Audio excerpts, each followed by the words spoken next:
Let's move on to the markets in Nigeria. Of course, the markets have been a bit volatile recently, but today we did see the NSE index rising to 33,895 points. That's up 1.2%, really on the back of gains we saw in Dangote Cement today. Dangote Cement, of course, I mentioned earlier, rose about 8.9%, lifting the index to this new level. Of course, it's now closer to the 34,000 points mark, one of the highest levels we've seen since 2008. And of course, that key, I think a lot of investors will be looking at when will the market get back to that all-time high of well over 60,000 points, which was set in March 2008. We'll see how the market trades over the rest of this year. But let's now cross to the Nigerian Stock Exchange to hear from Opeyemi Oladejo. He's the Chief Operating Officer at Mountain Investment and Securities. Opeyemi, it's great to have you on our show. Of course, the market moving higher today, but I think what is lost in the movement we saw today is the fact that profit taking has really hit a new high recently. It's really a story around Dangote Cement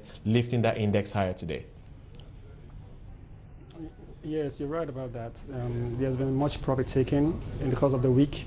The market actually started in the week on a negative note, losing about 0.02% on Monday and gained about 0.2% on Tuesday. By Wednesday, as a result of the result of Nestle PLC, it climbed up to well over 1.2%. By Thursday, it lost 0.6%, and today we've seen about 1.16% gain on the ASI.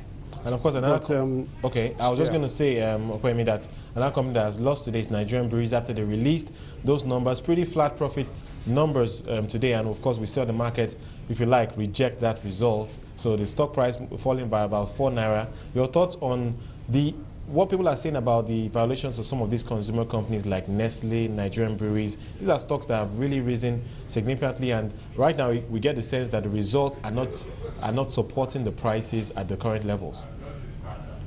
Yeah, you're right. The results actually not supporting the price at this level, because if you look at the stock, Nestle, for instance, the dividend yield on Nestle is just about roughly 1.7%.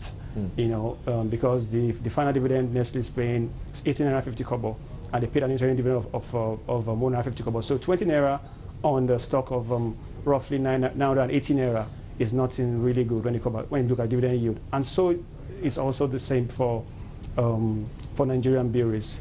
They actually made, in terms of the turnover, they actually made a 20% increase in turnover, but their cost of sales was actually the problem, because there was also a rise of 26%. You know, and that actually accounted for the low level of their top line. And there was also about 8 billion naira finance charges as well too. So basically that led to a flat PAT of about 38 billion. And at the end of the day, I think they're going to pay dividend of 22 billion, which is about 57% payout ratio.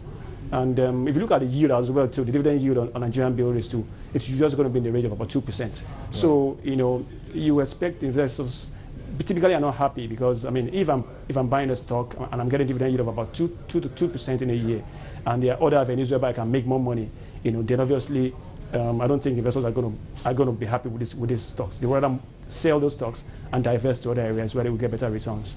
Of course, dividend yield is one thing that will be on the minds of investors as we move further into the earnings season. But let's stick with the discussion around profit taking today. And I think one sector that was pretty hard hit is the insurance space. It's really fallen back a little bit after the recent gains. Your thoughts about people who have decided to play insurance stocks right now? Do you think this is the time to start taking profits? Because some people say that they're still trading at distress valuations for quite a number of those companies. Sorry, could you come again? Yeah, I was getting the last part of the question. Right, I wanted to get your sense about the insurance space. Do you think that investors who have invested in that space, of course it has rallied recently, do you think they should also be taking profit now, or should they wait and perhaps reap the value of these companies? Basically, the insurance companies actually just rose on the sentiments that follow the banking industry, the banking sector. Don't forget that in the last couple of weeks there has been rally in the banking sectors, and at a point in time when investors felt that some of these prices of these banks had gone beyond the level where they were not too comfortable with, so they had to like migrate to the insurance sector. And just one poor result from international energy insurance actually led to a run, if you want to call it that way, on insurance stocks, and since that time there's been a fall in the price of those stocks. You see, my fear with the stock now is that the results are not yet out. That's the insurance result, and I foresee them releasing results that are not too good, you know, and that's to a large extent might also impact on the prices. So I think what investors will want to do at this point in time is just to like take out their profit for those that have made profit, you know, and then wait for the result to come out and see whether they can now come at and get those stocks at their proper price, at the fair value, which in most cases is about 50 for the majority of insurance stocks. Okay. However, having said okay, go ahead. I wanted to ask a question, but go ahead. Yes. Having said that, you know, that is not to say that there are some insurance stocks that have been making, that can actually that have been doing quite well. You know, stocks like AICO, Custodian Insurance, and NEM, stocks that in the last couple of years have been paying consistent dividend. Those ones don't have a problem with respect to sentiments, investors' patronage. But the ones that you want to like call speculative stocks, those are the ones that investors have to be worried about and have to be very careful.